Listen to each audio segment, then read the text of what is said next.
Hello friends, آج کی video بہت انفارمیٹیو ہے۔ آج میں آپ کو بتاؤں گی غلاظت یا نجاست کی قسمیں۔ غلاظت یا نجاست جیسا کہ پیشاب، پاخانہ، ماہواری یا پھر جو شرمگاہ سے نکلنے والی رطوبت ہے، اس کے بارے میں بات کریں گے۔ نجاست کی دو قسمیں ہیں۔ سب سے پہلے غلیظ ہے۔ غلیظ نجاست کی وہ قسم ہے جس کا حکم سخت ہو، اور دوسری قسم ہے خفیف۔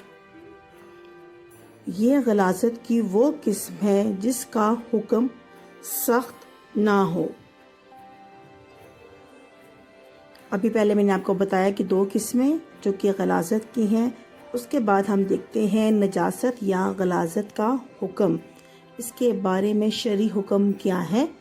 نجاست غلیظہ کا حکم یہ ہے کہ اگر کپڑے یا بدن پر 1 درہم سے زیادہ لگ جائے تو اس کا پاک کرنا فرض ہے۔ بغیر پاک کیے نماز پڑھ لی تو ہوگی ہی نہیں، اور جان بوجھ کر نماز پڑھ لی تو گناہ بھی ہوا۔ اگر درہم کے برابر ہے تو پاک کرنا واجب ہے کہ بغیر پاک کیے نماز پڑھی تو اس کا دوبارہ پڑھنا واجب ہے، اور قصدن ارادن پڑھی تو گناہ بھی ہوا۔ اور درہم سے کم ہے تو پاک کرنا سنت ہے کہ بغیر پاک کیے نماز پڑھ لی تو ہوگی مگر سنت کے خلاف ہوئی، اس کو دھونا یا صاف کرنا ضروری ہوا۔ نجاست خفیفہ کا حکم۔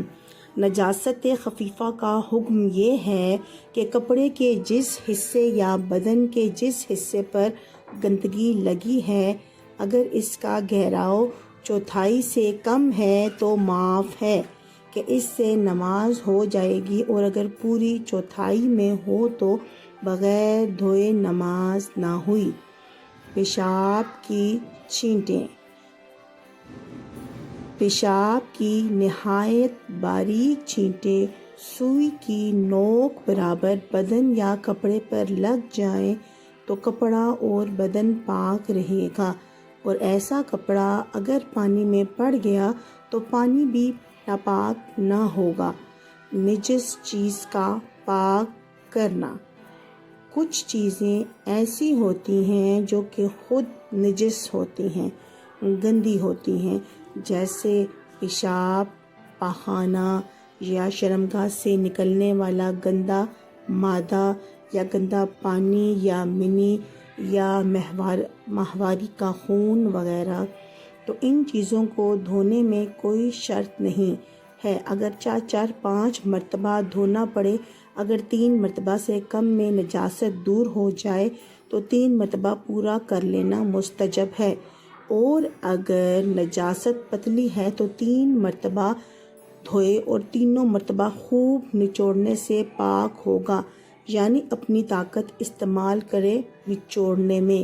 جیسا کہ ماہواری کا خون کا نشان بعض کپڑوں پر رہ جاتا ہے تو اسے بار بار مل کر دھونا بھی پڑ سکتا ہے، اور شرمگاہ سے نکلنے والا مادہ یا منی وغیرہ پتلی ہوتی ہے اور سفید رنگ کی ہوتی ہے اور جلدی صاف ہو جاتی ہے۔ ایسے اچھے اور انفارمیٹیو کانٹینٹ کے لیے ہمارا چینل اپ میڈ کو سبسکرائب کریں اور لائک شیئر کر اپنے کمنٹس کا اظہار کریں کہ آپ کو کس طرح کی ویڈیو دیکھنا اور سننا پسند ہے، کس ٹاپک کے بارے میں ڈسکشن کی جائے دنیاوی اور دینی اعتبار سے۔ پھر آپ سے ملتی ہوں کسی نئی ویڈیو میں۔ ٹل دین، گڈ بائے۔